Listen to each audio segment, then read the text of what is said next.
Hello student, welcome once again on my YouTube channel guide master. Students, ये हमारा जो होगा ये अलजेब्रा का ये सेकेंड पार्ट होगा, जिसमें आज आपको पढ़ना है क्वाड्रेटिक पॉलिनोमियल और क्वाड्रेटिक इक्वेशंस के बारे में। स्टूडेंट्स, ये हमारा जो वीडियो सेशन होगा बहुत ही इंपॉर्टेंट होगा, क्योंकि इसमें सीबीएसई क्लास 10th का आप चैप्टर 2 और चैप्टर 4 दोनों साथ साथ पढ़ने वाले हैं। स्टूडेंट्स, हमने आपसे कहा था कि हम 90% प्लस की तैयारी करने वाले हैं और आप लोगों को 90% प्लस बोर्ड एग्जाम में जरूर मिलने वाला है, लेकिन उसके लिए आपको हमारे साथ प्रत्येक दिन आपको जुड़ना होगा और जितना भी लेक्चर हम पढ़ाते चले जा रहे हैं, पार्ट वाइज पढ़ाते चले जा रहे हैं, उसको आप थोड़ा थोड़ा करके लेकिन कंटिन्यूअसली पढ़ते रहिएगा। तो देर नहीं करते हैं और आज का अपना लेक्चर ये स्टार्ट करते हैं। जो हमारा आज का लेक्चर है वह है अलजेब्रा सीबीएसई 10th का क्वाड्रेटिक पॉलिनोमियल या क्वाड्रेटिक इक्वेशन। आपने हमारे फर्स्ट पार्ट में देखा होगा, अगर आपने नहीं देखा है तो फर्स्ट पार्ट को जरूर देखिएगा। फर्स्ट पार्ट में हमने आपको बताया था कि ये जो पॉलिनोमियल होता है, पॉलिनोमियल का जो जनरल फॉर्म होता है वो होता है ax power n plus bx power n minus 1 plus cx power n minus 2 और ये डैश डैश डैश लास्ट में कोई हमारा कांस्टेंट टर्म आ जाता था। हमने बताया आज हमको पढ़ना है क्वाड्रेटिक पॉलिनोमियल। क्वाड्रेटिक पॉलिनोमियल में हम क्या रखते हैं, n की वैल्यू 2 रखते हैं। तो जब हम n की वैल्यू यहाँ पर 2 रख देंगे तो ये क्या बन जाएगा, ax स्क्वायर प्लस यहाँ पर 2 माइनस 1 यानी कि ये bx पावर 1 हो जाएगा और x पावर 1 यानी कि x ही लिखा जाएगा और ये हो जाएगा cx और n पावर यहाँ पे 2 रखेंगे, 2 माइनस 2 0 हो जाएगा, x पावर 0 आपका कांस्टेंट वैल्यू हो जाता है। तो ये आपका हो जाएगा जनरल फॉर्म किसका, क्वाड्रेटिक पॉलिनोमियल का जनरल फॉर्म क्या हो जाता है, ये आपका हो जाता है ax square plus bx plus c। अगर हम यहीं पे पूछे कि क्वाड्रेटिक इक्वेशन का जनरल फॉर्म क्या होगा, तो आपको क्वाड्रेटिक इक्वेशन क्या हो जाएगा, ax square plus bx plus c equal to 0। ये हमारा हो जाएगा क्वाड्रेटिक पॉलिनोमियल, ये आपका हो जाएगा क्वाड्रेटिक इक्वेशंस। तो आपने देखा कि जो जनरल फॉर्म होता है वो क्या होता है, ये होता है ax square plus bx plus c और इसको हम स्टैंडर्ड फॉर्म भी कहते हैं। क्या कहते हैं, स्टैंडर्ड फॉर्म भी कहते हैं। तो ये हो गया क्वाड्रेटिक पॉलिनोमियल का जनरल फॉर्म और ये हो गया आपका क्वाड्रेटिक इक्वेशंस का जनरल फॉर्म। अब आगे बढ़ते हैं और देखते हैं कि जो इसकी डिग्री होगी वो कितनी होगी। तो आप ध्यान रखिएगा, जो क्वाड्रेटिक पॉलिनोमियल होता है उसकी डिग्री कितनी होती है, उसकी डिग्री 2 होती है। तो जब इसकी डिग्री 2 होती है तो इसकी x की जो वैल्यूज होगी, वैल्यूज ऑफ x, ये कितना होगा, ये आपका 2 होगा। 2 वैल्यू यानी कि x की कितनी वैल्यू जाएगी, 2 आएगी। हमने बताया था इसको हम और भी कई नामों से जानते हैं, जैसे हम इसको हम जीरोज के नाम से जानते हैं। तो जीरोज कितने होंगे, जीरोज भी आपके 2 होंगे। इसको हम रूट्स के नाम से जानते हैं, तो रूट्स कितने होंगे, 2 होंगे। इसको हम सॉल्यूशन के नाम से जानते हैं, तो इसके सॉल्यूशन कितने होंगे, 2 सॉल्यूशंस होंगे। सारे के सारे 2 ही आएंगे। यहाँ पर 2 एज ए सॉल्यूशन मतलब कि काउंट करने पे x की 2 वैल्यू आएगी, मतलब जैसे x की वैल्यू यहां से निकालते हैं तो x की वैल्यू 1 या 2 ऐसे करके 2 सॉल्यूशंस होंगे, ना कि ओनली 2। तो ये जो 2 लिख रहा है मतलब ये 2 प्रकार से इसके आंसर आएंगे। तो ये हो गया वैल्यूज ऑफ x। जीरोज क्या होता है, रूट्स क्या होता है, सॉल्यूशन क्या होता है, यहाँ पर x की 2 वैल्यूज आती है। अगर हम आगे बात करते हैं कि इनको नाम क्या दिया गया है, तो x की दोनों वैल्यू, जैसे x की वैल्यू एक वैल्यू आ गई तो उसको हमने नाम दे दिया अल्फा। क्या दे दिया, अल्फा नाम दे दिया। इसको हम अल्फा से डिनोट करते हैं, अल्फा का साइन होता है इस तरीके से। दूसरी जो x की वैल्यू आती है वो आपकी हो जाती है बीटा, और बीटा को हम इसको क्या लिखते हैं, BETA, यानी कि ये हो जाता है बीटा। तो x की जो दोनों रूट आते हैं, जो दोनों जीरो आते हैं, जो दोनों सॉल्यूशन आते हैं, उसको हम एक को अल्फा नाम देते हैं और दूसरे को क्या नाम देते हैं, दूसरे को हम बीटा नाम देते हैं। स्टूडेंट्स, आप देखेंगे कि यहाँ पर ये आपका लिखा क्या हुआ है, जनरल फॉर्म लिखा हुआ है। अगर हम यहीं से एक एग्जाम्पल ले लेते हैं। एग्जाम्पल में हमने क्या ले लिया, एग्जाम्पल में हमने ले लिया x square minus 4x plus 3। ये हमने क्या ले लिया, एक एग्जाम्पल ले लिया। अब एग्जाम्पल को कंपेयर किससे करना है, जनरल फॉर्म से इसको हमको कंपेयर करना है। जनरल फॉर्म हमारा है क्या, जनरल फॉर्म हमारा है ax square plus bx plus c। अब यहां से अगर हम ये जो आर्बिट्री कांस्टेंट है a b c, उनकी अगर हम वैल्यू निकालें तो a की वैल्यू यहाँ पर 1 हो जाएगी, क्योंकि x स्क्वायर का जो कॉफिशिएंट है वो कितना है, 1 है। b की वैल्यू क्या हो जाएगी, -4 हो जाएगी, क्योंकि जो ये सेकेंड वेरिएबल x है इसका कॉफिशिएंट -4 है। और c की वैल्यू क्या हो जाएगी, यहाँ पर c की वैल्यू आपकी 3 हो जाएगी। तो स्टूडेंट्स आप देखेंगे कि जो यहाँ पर ये कॉफिशिएंट है और जो ये वेरिएबल है, इनके बीच में एक रिलेशनशिप होता है। और उस रिलेशनशिप की अगर हम बात करते हैं तो उस रिलेशनशिप का जो फॉर्मूला होता है वो आप ध्यान दीजिएगा, इस प्रकार से ध्यान दीजिएगा कि ये होता है -1 का पावर 1 -1 का पावर 2 -1 का पावर 3 -1 का पावर 4। और ये ऐसे जब बढ़ता जाएगा तो आप देखेंगे -1 का पावर की जो वैल्यू होगी वो निगेटिव होगी, ये पॉजिटिव होगी, फिर से ये निगेटिव होगी, ये पॉजिटिव होगी, फिर से ये निगेटिव होगी। तो इसको हमको ध्यान में रखना है। अब देखिए रिलेशनशिप इन्हीं अल्फा और बीटा से बनता है, यानी कि अगर हम इसको निकालते हैं सम ऑफ, और नाम क्या दिया गया, रूट्स दिया गया या सम ऑफ जीरो दिया गया, तो सम ऑफ जीरो जो होता है यानी कि अल्फा प्लस बीटा, ये आपका क्या हो जाएगा, ये हो जाएगा फर्स्ट वाला लेंगे तो यानी कि माइनस होगा, और फर्स्ट वाला यहां से हम ये इसको क्या कर देंगे, ये अपान में जाएगा सबके, और ये -b/a हो जाएगा। क्या हो जाएगा, -b/a हो जाएगा। ऐसे ही अगर हम बात करते हैं प्रोडक्ट ऑफ जीरोज की, प्रोडक्ट मीन्स होता है मल्टीप्लीकेशन। क्या होता है, मल्टीप्लीकेशन। इसको हम लिखते हैं अल्फा बीटा। अल्फा बीटा की अगर हम वैल्यू निकालेंगे तो यहाँ पर देखिए ये -b/a हो गया। यहाँ पर हम थर्ड टर्म में चलते हैं, थर्ड टर्म हमारा c लिखा हुआ है, और यहाँ पर हमने कहा कि जो सेकेंड टर्म होता है वो माइनस का स्क्वायर होता है, ये प्लस हो जाएगा। तो यहाँ पर इसकी वैल्यू क्या हो जाएगी, c/a। इस प्रकार से आपने देखा कि जो सम ऑफ जीरोज होता है वो होता है -b/a, और जो आपका प्रोडक्ट ऑफ जीरोज होता है वो होता है आपका c/a। अगर हम यहां से इक्वेशन फार्मूला बनाते हैं कि यानी कि ये इक्वेशन अगर हमको दोबारा बनाना है तो इस इक्वेशन को बनाने के लिए हम इक्वेशन फार्मूला का यूज करते हैं, जैसे क्वाड्रेटिक इक्वेशन मेकिंग। इसको अगर हमको बनाना है तो हम क्या करेंगे, तो ये इक्वेशन बनता है, कैसे बनता है देखिएगा, इसको आपको याद करना है। सबसे पहले हम ये लिखेंगे एक्स स्क्वायर, क्या लिखेंगे, एक्स स्क्वायर लिखेंगे। एक्स स्क्वायर के बाद में पहला साइन क्या है, माइनस का, तो माइनस हम लगाएंगे, माइनस, और फिर सम ऑफ जीरो यानी कि सम ऑफ रूट, ये हो जाएगा अल्फा प्लस बीटा। उसके बाद में ये आपका जो हो जाएगा वेरिएबल एक्स। फिर देखिए सेकेंड में पॉजिटिव साइन होता है, पॉजिटिव लिखेंगे, और यहाँ पर आपका क्या हो जाएगा, अल्फा बीटा। ये आपका हो जाएगा अल्फा बीटा इक्वल टू 0। ये हमारा इक्वेशन मेकिंग फॉर्मूला हो जाएगा। क्या हो जाएगा, इक्वेशन मेकिंग जो होगा इक्वेशन बन जाएगा। तो आपने अभी तक देखा, क्या देखा कि जो जनरल फॉर्म होता है क्वाड्रेटिक पॉलिनोमियल का वो होता है ax square plus bx plus c। Quadratic equation का जो जनरल फॉर्म होता है वो होता है ax square plus bx plus c equal to 0। यहां से x की कितनी वैल्यूज निकलती है, 2 वैल्यूज निकलती है, जीरोज भी 2 होते हैं, रूट्स सॉल्यूशन यानी कि सब कुछ 2 2 होता है। x के 2 वैल्यू आते हैं और उन वैल्यूज को क्या कहा जाता है, अल्फा कहा जाता है और बीटा कहा जाता है। इन्हीं अल्फा और बीटा जो इनके सॉल्यूशन है, इनके बीच में रिलेशनशिप होता है, relationship between coefficient and the solution, यानी कि alpha plus beta minus b/a होता है। Alpha beta equal to c/a होता है। एक होता है सम ऑफ जीरो, एक होता है प्रोडक्ट ऑफ जीरो। यहां से क्वाड्रेटिक इक्वेशन मेकिंग इक्वेशन भी बन जाता है।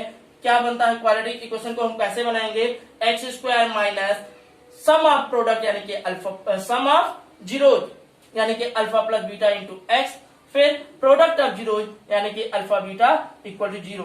फार्मूला क्या बन गया, x square minus alpha plus beta into F plus alpha beta equal to zero. अब आगे हम नेक्स्ट बात करते हैं कि इसको हम कितने प्रकार से हम सॉल्व कर सकते हैं।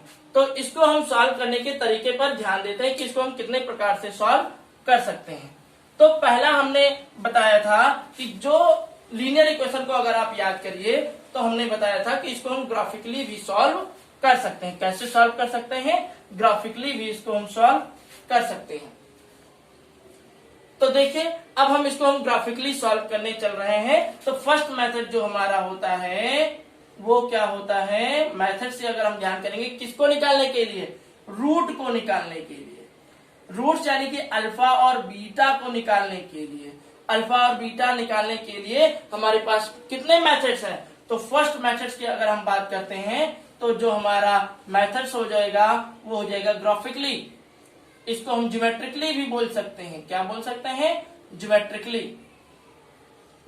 जो सेकंड मेथड हमारा हो जाएगा वो आपका क्या हो जाएगा, फैक्टराइजेशन। क्या हो जाएगा, फैक्टराइजेशन मेथड। कैसे फैक्टराइजेशन करोगे, bye splitting the middle term, middle term को स्प्लिट करके। कैसे, bye splitting the middle term. जो हमारा थर्ड मेथड हो जाएगा वो आपका हो जाएगा क्वाड्रेटिक फार्मूला मेथड। कौन सा मेथड, क्वाड्रेटिक फार्मूला मेथड। और जो हमारा हो जाएगा फोर्थ मेथड उसको हम क्या नाम देते हैं, कंप्लीटिंग स्क्वायर मेथड। क्या, कंप्लीटिंग स्क्वायर मेथड। तो इन चारों का यूज करके जो ये 4 मेथड्स लिखे हुए हैं, इन्हीं 4 मेथड्स को यूज करके हम अल्फा और बीटा की वैल्यू निकालते हैं। तो आइए हम देखते हैं कि एक एक करके कि कैसे हम इनकी अल्फा और बीटा की वैल्यू निकालते हैं। तो यहां पर आप देखिएगा ये इक्वेशन हमारा लिखा हुआ है। क्या लिखा हुआ है, x square minus 4x plus 3 equal to 0। इसी इक्वेशन को हम सॉल्व करने वाले हैं। यहां से अगर हम निकाल लेते हैं इसकी वैल्यू, कौन सी वैल्यू, यानी कि आर्बिट्ररी कांस्टेंट की वैल्यू, तो a की वैल्यू आपकी हो जाएगी 1, अभी निकाला था। b की वैल्यू क्या हो जाएगी -4 और c की वैल्यू क्या हो जाएगी, c की वैल्यू हमारी 3 हो जाएगी। अब देखिए लीनियर इक्वेशन में जैसे हमने ग्राफ बनाया था वैसे ही हम यहां पर भी ग्राफ बनाएंगे। और ये आपको बताया था कि ये क्या होता है, ये आपका एक कोऑर्डिनेट प्लेन होता है। क्या होता है, कोऑर्डिनेट प्लेन होता है। कोऑर्डिनेट प्लेन में ये आपका एक्स एक्सिस होता है, एक्स डैश ओ एक्स, ये होता है आपका वाई ओ वाई डैश। यहाँ पर जो नंबर होता है वो पॉजिटिव में होता है, 1 2 3 4 5 6 7 8 9 10। यहाँ पे क्या होता है, ये माइनस में होता है, -1 -2 -3 -4 -5 -6 -7 -8 -9। ये वैल्यू क्या जाती है, पॉजिटिव में जाती है, 1 2 3 4 5 6 7 8 9 10। यहाँ पे क्या जाती है, नेगेटिव में जाती है, -1 -2 -3 -4 -5 -6 -7 -8 -9। अगर इसको आप ग्राफ पेपर पर बनाओगे तो ये बहुत ही अच्छे से बनेगा और एक्यूरेट बनेगा। अब हम बात करते हैं फर्स्ट मेथड को अप्लाई करते हैं कि हमको ये ग्राफिकली कैसे सॉल्व करना है, कि इसका आंसर कितना आएगा। तो अगर आपने हमारा जो फर्स्ट पार्ट देखा था उसमें हमने लीनियर पॉलिनोमियल को ग्राफिकली सॉल्व करके बताया था। अब ये आपका है क्वाड्रेटिक पॉलिनोमियल। क्वाड्रेटिक पॉलिनोमियल को हम सॉल्व कैसे करेंगे, तो सबसे पहले हम एक चार्ट बना लेते हैं। चार्ट आप देखिएगा, यहां पर चार्ट बनाते हैं। चार्ट कैसा होगा, चार्ट आप में हम लिखेंगे, पहला फर्स्ट लिखेंगे x, और दूसरे में हम क्या लिखेंगे, दूसरे में हम लिखेंगे y का टर्म, और तीसरे में हम जो लिखेंगे वो कोऑर्डिनेट पॉइंट लिखेंगे। क्या लिखेंगे, कोऑर्डिनेट पॉइंट। अब देखिएगा, और ये जो हमारा y वाला पोर्शन है हम इसी को मान लेंगे। तो y का जो हमारा पोर्शन है वो हमारा हो जाएगा y इक्वल क्या हो जाएगा, x square minus 4x plus 3। इसी को हम सपोज कर लेते हैं कि जो y हमारा क्या हो जाएगा, ये पॉलिनोमियल हो जाएगा। कल भी आपने देखा था जब हमने लीनियर पॉलिनोमियल के बारे में बताया था तो कुछ ऐसे ही किया था। अब देखिए, अब हम एक एक करके हम x की वैल्यू रखते चले जाते हैं। चलिए सपोज करिए कि हमने x की वैल्यू को क्या रख दिया, x की वैल्यू को हमने -1 रख दिया। कितना रख दिया, x की वैल्यू को -1 रख दिया। अब अगर इसको हम सॉल्व करते हैं, यहाँ पर -1 रखते हैं तो ये हो जाएगा -1 का स्क्वायर 1 हो जाएगा, ये आपका हो जाएगा माइनस, और यहाँ पे 4 इंटू -1 ये आपका +4 हो जाएगा, और ये आपका 3 हो जाएगा। -1 का स्क्वायर +1, और ये -1 रखेंगे तो ये प्लस हो जाएगा, माइनस इंटू माइनस प्लस हो जाएगा, और आपकी वैल्यू क्या आ जाएगी, 41538 आ जाएगी। तो जैसे ही हमने क्या रखा, हमने x की वैल्यू -1 रखी, y की वैल्यू क्या आ गई, y की वैल्यू 8 आ गई। अब अगर हम कहें कि इसकी पॉइंट कितना होगा, तो इसका जो पॉइंट हो जाएगा वो हो जाएगा -1,8। क्या हो जाएगा, इसको नीचे ही लिखते हैं। क्या जो ये पॉइंट बनेगा वो क्या बनेगा, पहला जो पॉइंट बन जाएगा वो ये आपका क्या बन जाएगा, -1,8 बन जाएगा। अगर दूसरा अगर हम बात करते हैं, x की वैल्यू अगर हम 0 पुट कर देते हैं, क्या कर देते हैं, x की वैल्यू जैसे ही हम यहाँ पे 0 पुट करेंगे, सॉल्व करेंगे, तो आप देखेंगे ये वाला पोर्शन 0, ये वाला पोर्शन 0, यहाँ पर क्या हो जाएगा, यहाँ पर 3 आ जाएगा। क्या आ जाएगा, 3 आ जाएगा। नेक्स्ट देखिए, अगर हम x की वैल्यू 1 पुट करते हैं, क्या पुट करते हैं, तो ये 1 हो जाएगा, -4 प्लस 3 और 1 4 हो जाएगा, 4 -4 यानी कि ये आपका 0 आ जाएगा। कितना आ जाएगा, 0 आ जाएगा। x की वैल्यू अगर हम 2 पुट करते हैं तो ये 2 2 जा 4 हो जाएगा, माइनस ये 4 2 जा 8 हो जाएगा, +3 4 3 7 7 -8 ये आपका -1 आ जाएगा। अगर हम ऐसे ही 3 पुट करते हैं, x की वैल्यू कितनी पुट करते हैं, 3, तो ये 3 3 जा 9 -4 3 जा 12 +3 9 3 12 हो जाएगा, 12 - 12 ये आपका फिर से 0 आ जाएगा। x की वैल्यू अगर हम 4 पुट करते हैं तो 4 4 जा 16 -4 4 जा 16 ये हो जाएगा, +3 यानी कि अब ये क्या आ जाएगा, जब हमने 4 पुट किया x की वैल्यू तो ये आपका कितना आ गया, ये आपका 3 आ गया। कितना आ गया, ये आपका 3 आ गया। अगर आगे हम ऐसे ही 5 पुट कर देते हैं, कितना पुट करते हैं, 5 पुट करते हैं, तो देखिएगा ये 5 5 का 25 -5 4 जा 20 +3 ये हो जाएगा 28 माइनस 25 3 28 -20 आपकी वैल्यू कितनी आ जाएगी, 8 वैल्यू आ जाएगी। क्या कितना आ जाएगा, 8 आ जाएगा। तो इस तरीके से आपने देखा जो हमारे पॉइंट बन रहे थे वो हमारे पॉइंट क्या बन गए। एक एक पॉइंट को लिखते हैं, -1,8 0,3 1, 0 2, -1 3, 0 4, 3 और यहाँ पर क्या बन गया 5, 8। अब प्लॉट करते हैं इस ग्राफ पर कि हमारा ये कितना होगा। तो चलिए प्लॉटिंग करते हैं। सबसे पहले क्या लिखा है, -1, 8 -1 x एक्सिस पे रहेगा यहाँ पर और 8 रहेगा y एक्सिस पर। ये हमारा पॉइंट लगभग ये यहाँ पर बनेगा। कहाँ पर बनेगा, -1, 8। सेकेंड क्या है 0, 3 0 रहेगा x एक्सिस पर, 3 रहेगा y एक्सिस पर। तो जो हमारा ये आपका बन गया, ये आपका पॉइंट ये यहाँ पर बन जाएगा। कहाँ पर बनेगा, यहाँ पर बनेगा। सेकेंड थर्ड पॉइंट आपका है 1, 0 ये आपका 1 है और y पर 0 तो ये हमारा तुरंत कहाँ पे आएगा, ये यहाँ पर आएगा। ओके, फिर 2, -1 x पर 2 y पर -1 ये बनेगा हमारा, ये यहाँ पर बनेगा। उसके बाद में देखिए 3, 0 x पर 3 ये यहाँ पर बनेगा, y पर 0 है। 4, 3 4 x पर बनेगा और 3 ये आपका ये 4, 3 ये यहाँ पर आकर बनेगा। 4, 3 x पर 4 y पर 3। उसके बाद में 5, 8 5 यहाँ पर है, 8 ये आपका ये यहाँ पर चला जाएगा, ये बन जाएगा।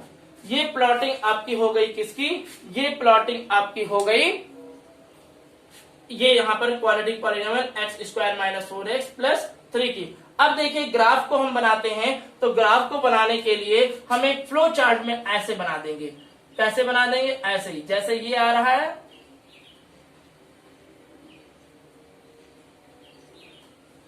तो ऐसे ही ये बन जाएगा। जहां पर ये एक्स एक्सिस को कट किया, ये देखिए क्या बना, ये यहां पे थोड़ा कर्व होके जाएगा। क्या होके जाएगा? कर्व होके जाएगा, और ये आपका ऐसे ग्राफ बनेगा। क्या बन गया? और जहां पर इसने कट किया, 1 पर कट किया और 3 पर कट किया, ये आपका हो जाएगा सॉल्यूशन। क्या हो जाएगा? सॉल्यूशन। तो एक क्वेश्चन आपसे यहां पर और पूछा जाता है कि क्वाड्रेटिक पॉलिनोमियल का ग्राफ कैसे बनता है। तो क्वाड्रेटिक पॉलिनोमियल का जो ग्राफ बनता है बेटा, वो आपका पैराबोला शेप का बनता है। कैसा बनता है? पैराबोला शेप का बनता है। पैराबोला शेप कैसा होता है? पैराबोला शेप जो होता है, एक ये इस प्रकार का होता है, कर्व शेप में होता है। कितने प्रकार का होता है? कर्व शेप में होता है। तो ये एक्स एक्सिस को जहां पर काटेगा। अब इसका पूछा जाएगा सॉल्यूशन क्या होगा। तो जहां पर ये कर्व एक्स एक्सिस को इसको कट कर रहा है, जितने पॉइंट पर कट कर रहा है, वही इसका सॉल्यूशन हो जाएगा। सॉल्यूशन क्या होगा? एक्स की वैल्यू कितनी आएगी? एक्स की वैल्यू 1 आएगी और दूसरी एक्स की वैल्यू 3 आएगी, यानी कि अल्फा की वैल्यू 1 आ गई, बीटा की वैल्यू कितनी आ गई? 3 आ गई। तो ये हमारा फर्स्ट मेथड था, जिसको हमने कहा ग्राफिकली या ज्योमेट्रिकली मेथड। अगला हम बात करने जा रहे हैं फैक्टराइजेशन मेथड की। ये क्या होता है? फैक्टराइजेशन मेथड की अब हम बात करने जा रहे हैं। फैक्टराइजेशन मेथड क्या करते हैं? फैक्टराइजेशन मेथड में हम मिडिल टर्म को स्प्लिट कर देते हैं। क्या कर देते हैं? मिडिल टर्म को स्प्लिट कर देते हैं। तो आइए देखते हैं कि सेकेंड मेथड से हम इसको कैसे सॉल्व कर सकते हैं। तो सेकेंड मेथड हमारा क्या है? Factorisation by splitting the middle term. तो यहाँ पर देखिए, जो हमारा इक्वेशन लिखा हुआ है, वो लिखा हुआ है x square minus 4x plus 3 equal to 0। इसको हमको स्प्लिट करना है। क्या करना है? मिडिल टर्म को स्प्लिट करना है। मिडिल टर्म -4 लिखा हुआ है, और कैसे स्प्लिट करेंगे बेटा? जो a होता है और c होता है, यानी कि ये a और c को हम करते हैं मल्टीप्लाई, यानी कि a की वैल्यू 1 है, c की वैल्यू 3 है। 3 को हमने कर दिया, 3 1 जा 3। अब इसको हम कर देंगे फैक्टराइज, तो ये आपका हो जाएगा 3 इंटू 1। क्या बनेगा? 3 इंटू 1। बड़ा ही आसान बन गया। 3 और 1 को यूज करके हम -4 बना देंगे, यानी कि हमारा बनेगा -3x और -x। 3 और 1 का हमने यूज कर दिया, इसको हम एज इट इज लिख देंगे। अब देखिए सॉल्व करते हैं। यहाँ पर x कॉमन है, x को कॉमन कर लिया, x -3 बच गया। यहाँ पे -1 कॉमन कर लेंगे, x -3 आ जाएगा इक्वल टू 0। x -3 को फिर से कॉमन कर लेंगे इन दोनों में, तो x -3 बचेगा क्या? फिर आपका बच जाएगा x -1 और यहाँ पे इक्वल टू 0। फिर क्या करेंगे? एक बार इस पूरे जो ये फैक्टराइजेशन है, इसको इक्वल टू 0 करेंगे, फिर इसको इक्वल टू 0 करेंगे। तो जब हम पहले वाले को इक्वल टू 0 करेंगे, x -3 इक्वल टू 0, तो ये आपका आ जाएगा x इक्वल टू 3। सेकेंड वाले को जब 0 करेंगे, x -1 इक्वल टू 0, तो ये आपका आ जाएगा x इक्वल टू 1। और अभी आपने देखा था कि ग्राफिकली मेथड से भी x की जो वैल्यूज आई थी वो 1,3 ही आई थी। और आपने फिर देखा सेकेंड वाले मेथड से, जो factorisation by splitting the middle term था, इससे भी x की वैल्यूज क्या आ गई? 1,3 आ गई। और आप जानते हैं कि जो यही रूट होता है, पहले को अल्फा नाम देते हैं, दूसरे को बीटा नाम देते हैं। तो अल्फा की वैल्यू 1 या बीटा की वैल्यू 1, किसी को भी एक को आप सपोज कर सकते हैं। तो ये हो गया आपका factorisation by splitting the middle term. अब हम आगे आते हैं, जो कि मोस्ट इंपॉर्टेंट रहेगा, खास तौर पे ये आपका चैप्टर 4 के लिए। क्या रहेगा? चैप्टर 4 जो आप क्वाड्रेटिक इक्वेशन पढ़ोगे, उसके लिए क्वाड्रेटिक फॉर्मूला जानना बहुत ही आवश्यक है। तो आइए हम बात करते हैं थर्ड मेथड की।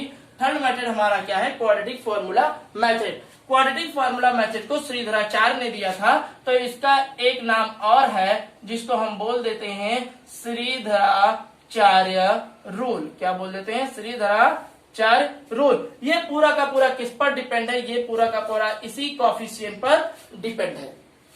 इसका जो फॉर्मूला होता है वो होता है x की वैल्यू जब हम निकालेंगे, x equal -b plus minus √b² - 4ac upon 2a। अगर हम इसकी बात करते हैं तो यहाँ पर भी जो x की कितनी वैल्यू जाएगी? x की 2 वैल्यू जाएगी, क्योंकि यहाँ पर साइन देखिए हमने क्या लिखा है? प्लस और माइनस लिखा हुआ। इसका मतलब क्या हुआ? एक बार हम प्लस साइन को लेंगे, यानी कि टेकिंग पॉजिटिव साइन, ये आपका बनेगा B square minus 4ac upon 2a। और यहां पर क्या बनेगा, एक बार हम क्या लेंगे, माइनस साइन लेंगे, x equal to minus B, और यहाँ पे प्लस नहीं माइनस लेंगे, ये आपका बन जाएगा B square minus 4ac upon 2a। इसको अगर हम अल्फा नाम दे देते तो ये अल्फा हो जाएगा, इसको अगर हम बीटा नाम दे देते हैं तो ये क्या हो जाएगा, ये आपका बीटा हो जाएगा। यहाँ पर एक विशेष ध्यान देने वाली बात क्या है, ये आपका जो लिखा हुआ है बी स्क्वायर माइनस 4ac, ये आपका बताता है नेचर ऑफ रूट्स, यानी कि अल्फा बीटा का क्या बताता है, नेचर बताता है कि ये किस प्रकार का है। और बी स्क्वायर माइनस 4ac को हम एक जो शब्द है डी से डिनोट करते हैं, और ये होता है डिस्क्रिमिनेंट। क्या होता है, डिस्क्रिमिनेंट। इसको हम क्या बोलते हैं, इसको हम बोलते हैं डिस्क्रिमिनेंट। डिस्क्रिमिनेंट यानी कि डी की वैल्यू के 3 केस बनते हैं, इसके जो नेचर होके 3 प्रकार से बनते हैं। जो फर्स्ट केस होता है उस पे डी की वैल्यू क्या होती है, 0 से बड़ी होती है। तो और जब ये 0 से बड़ी होगी डी की वैल्यू, तो जो इसका नेचर होगा वो आपका क्या बनेगा, ये आपका बनेगा रियल रूट होगा। क्या होगा, रियल रूट्स होंगे। और इसके 2 अनइक्वल रूट आएंगे। कितने आएंगे, दोनों जो रूट आएंगे ना बेटा वो बराबर नहीं होंगे। 2 अनइक्वल रूट्स। अनइक्वल को हम कई नामों से जानते हैं। सबसे पहले डिस्ट्रिक्ट के नाम से जानते हैं, डिफरेंट के नाम से जानते हैं, क्वेश्चन में कई नामों से पूछा जाता है, यूनिक के रूप में जानते हैं।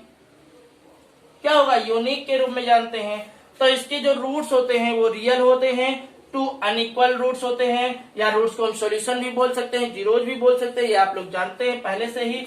2 district root, 2 different root, 2 unique root बोलेंगे। यानी कि अगर इसका रूट जैसे ये 1,3 जो इसके रूट आए थे ये अलग अलग थे, तो ऐसे ही अलग अलग रूट आएगा। जब आएगा जब डी की वैल्यू 0 से बड़ी होगी। केस सेकंड में क्या होता है, केस सेकंड में डी की वैल्यू इक्वल टू 0 हो जाती है, यानी कि डिस्क्रिमिनेंट आपका 0 आ गया। जब डिस्क्रिमिनेंट 0 आ गया तो ये क्या हो जाता है, रियल रूट्स तो होगा ही। क्या होगा, रियल रूट्स होंगे। लेकिन ये 2 अनइक्वल की जगह पे 2 इक्वल रूट्स हो जाएगा। क्या हो जाएगा, 2 इक्वल रूट्स हो जाएगा। इसको भी हम सॉल्व कर सकते हैं और इसको भी हम सॉल्व कर सकते हैं। लेकिन ध्यान दीजिएगा केस 3 में, केस 3 हमारा क्या कहता है, जब d लेस देन 0 तो इसको हम सॉल्व नहीं कर सकते हैं। क्या, कांट बी सॉल्व। क्यों नहीं सॉल्व कर सकते हैं, क्योंकि ये जो रूट में हो जाएगा वैल्यू ये हो जाएगी माइनस में, और जब रूट में माइनस आ जाता है तो उसको हम सॉल्व नहीं कर पाते हैं, और ये हमारा इमेजिनरी हो जाता है। क्या हो जाता है, इमेजिनरी रूट आ जाएगा, तो इसको हम सॉल्व नहीं कर पाएंगे। आगे जब आप क्लास 11 में पहुंचोगे तो कॉम्प्लेक्स नंबर पढ़ेंगे, तो वहां पर हम इसके बारे में पढ़ेंगे कि इमेजिनरी नंबर्स क्या होते हैं। तो आपने देखा केस सेकंड में 2 यूनिक सॉल्यूशन आता है, केस सेकंड में 2 रियल सॉल्यूशन आता है लेकिन इक्वल होता है, और केस थर्ड में जब डी की वैल्यू 0 से कम हो जाती है तो इसको हम सॉल्व नहीं कर पाते हैं। और यहाँ पर डी क्या बताता है, नेचर ऑफ रूट्स बताता है, इसको डिस्क्रिमिनेंट के नाम से जानते हैं। अब यहाँ पर देखिए सेकेंड कंडीशन में जब d इक्वल टू 0 हो जाएगा तो जो रूट होंगे वो रूट कैसे इक्वल आते हैं इसको हम आपको बताते हैं, क्योंकि ये पूरा का पूरा पोर्शन हो गया 0, बी स्क्वायर माइनस 4ac आपका हो गया 0, रूट 0 भी क्या हो जाएगा, 0 हो जाएगा। यहाँ पर भी ये 0 हो जाएगा, तो x की जो दोनों वैल्यू जाएगी वो आ जाएगी माइनस बी अपान 2a।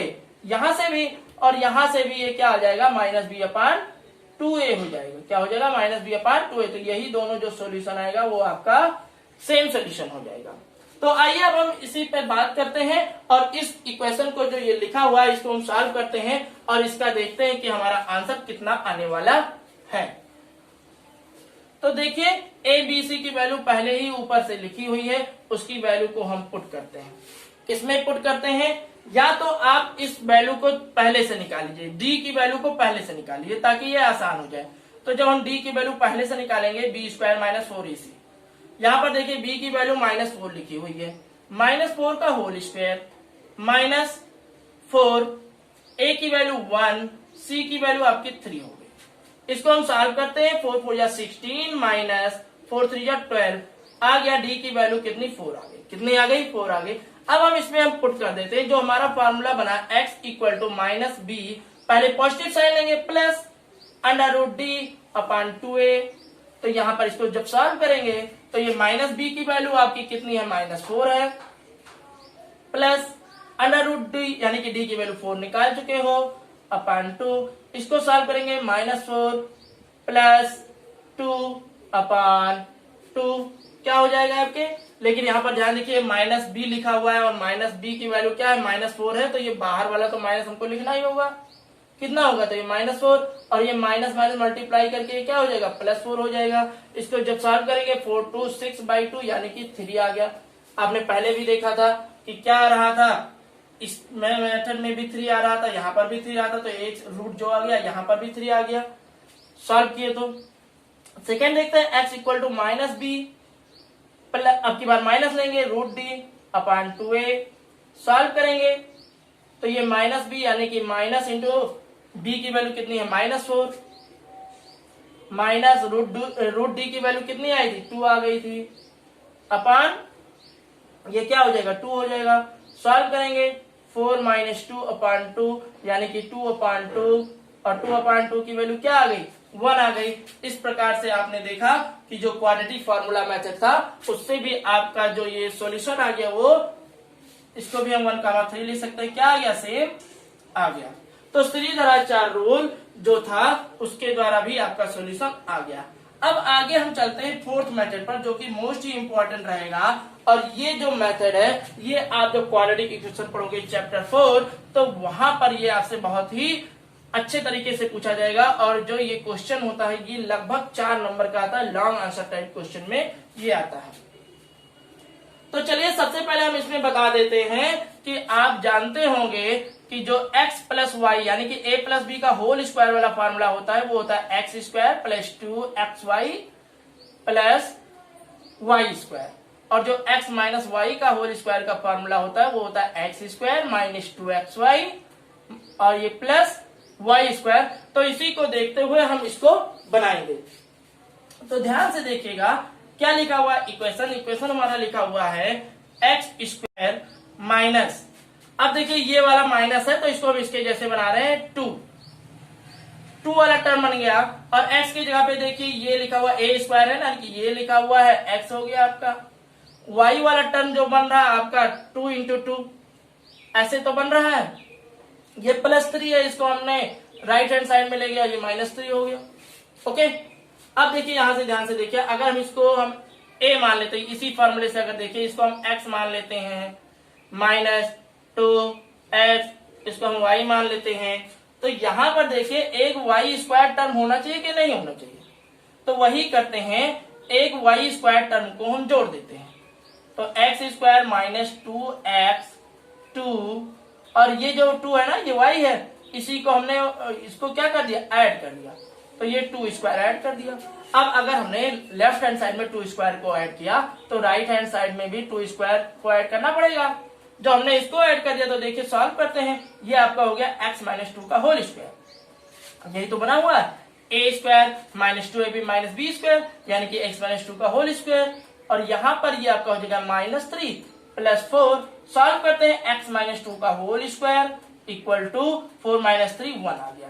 ध्यान दीजिएगा जब स्क्वायर रूट में चेंज होता है तो ये 2 आंसर देता है, +-1 देगा, +-1 देगा, +-√1 होगा। और √1 को आप जानते हो 1 ही होता है, तो प्लस माइनस क्या होता है 1।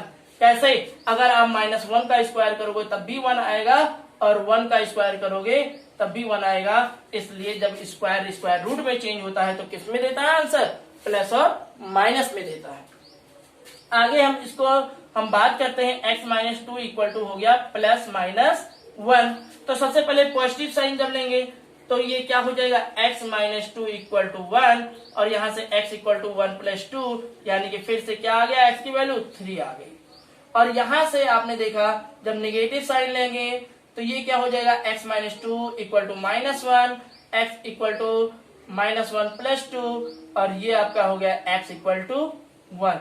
इस प्रकार से आपने सारे मेथड से देखा जो सॉल्यूशन हमारा आ रहा है वो 1,3 आ रहा है। तो आज का ये हमारा जो वीडियो लेक्चर था वो पूरा का पूरा क्वाड्रेटिक इक्वेशन पर डिपेंड था। हम अपने नेक्स्ट वीडियो लेक्चर में जो इस पे प्रॉब्लम है उसको लेकर आएंगे। अगर आपको हमारा ये वीडियो अच्छा लगा हो तो इसको आप लाइक करिएगा और चैनल को अगर सब्सक्राइब नहीं किया है तो चैनल को सब्सक्राइब करिएगा। और अगर आप हमारे जो ऑनलाइन क्लास हैं उससे आप जुड़ना चाहते हैं तो आप हमें व्हाट्सएप कर सकते हैं। हमारा मोबाइल नंबर है 9236910457। ऑनलाइन क्लास जो कि पूर्णतः निःशुल्क है, जो फ्री है, उससे आप जुड़ना चाहते हैं तो हमारे इस मोबाइल नंबर से जरूर संपर्क करें। फिर मिलते हैं अपने नेक्स्ट वीडियो लेक्चर में। तब तक के लिए नमस्कार, जय हिंद।